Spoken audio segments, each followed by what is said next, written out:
Hi, I'm Wendy Farrell. I'm out working my farm. It's an oyster farm right out in front of Rock Harbor in Skaka Beach, about a half-mile out.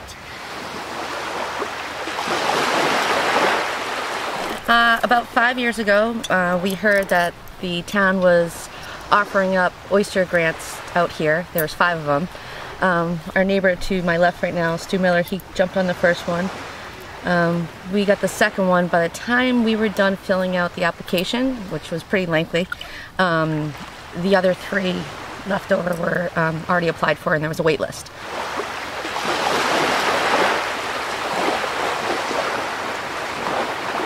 My husband and I have a half an acre that we lease from the town, and this is our 4th year of harvesting oysters, or growing oysters I should say.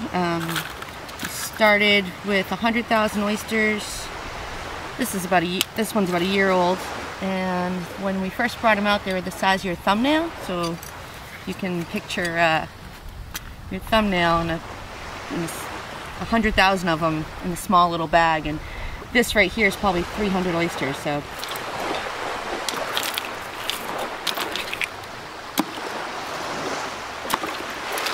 So the idea is to send a 3-inch, well, you have to send a 3-inch oyster to market in the state of Massachusetts, because outside it can be a petite, but that's a whole nother thing.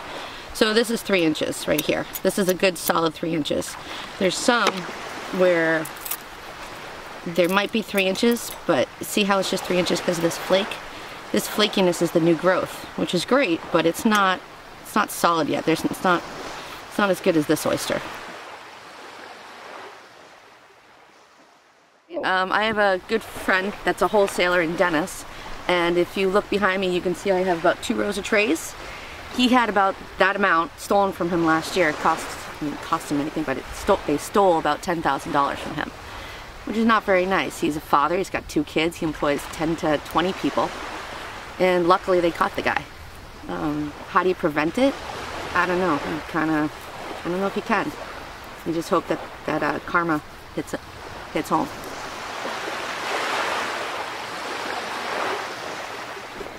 As far as pricing goes, I think we get a fair amount. We don't have to have the refrigerated truck. We don't have to have the insurance and be responsible like wholesalers do. And restaurants for that matter, they have to keep it in their refrigeration. They have to serve it. They have a lot more overhead than we do. So I think what you pay at a table when you're at a restaurant is great. I mean, I'd pay for it too, but I have free oysters, so I don't have to.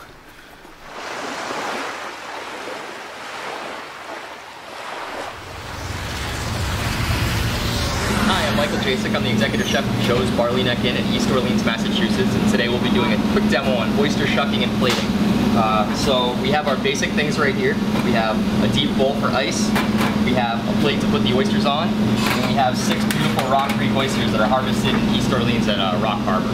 So first things first, in order to keep the oysters cold after we shuck them, which is actually the first time that they perish, they're alive right now, we want to keep them as fresh as possible immediately after.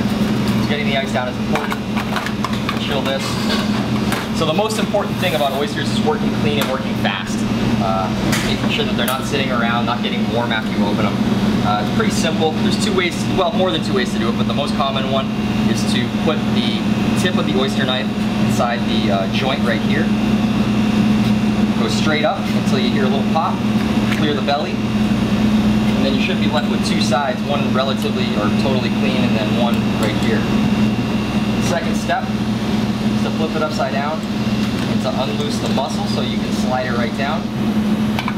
That's the whole thing. The second way, aside from this, is how I was taught is the Bailon way, which they do in France, straight through this side. So sometimes if you get a stubborn oyster that won't open from here, you break this part off, you can go through the side, hit the adductor muscle there, and pull back. Pretty much the same result. Bye guys, thank you. Have a great night.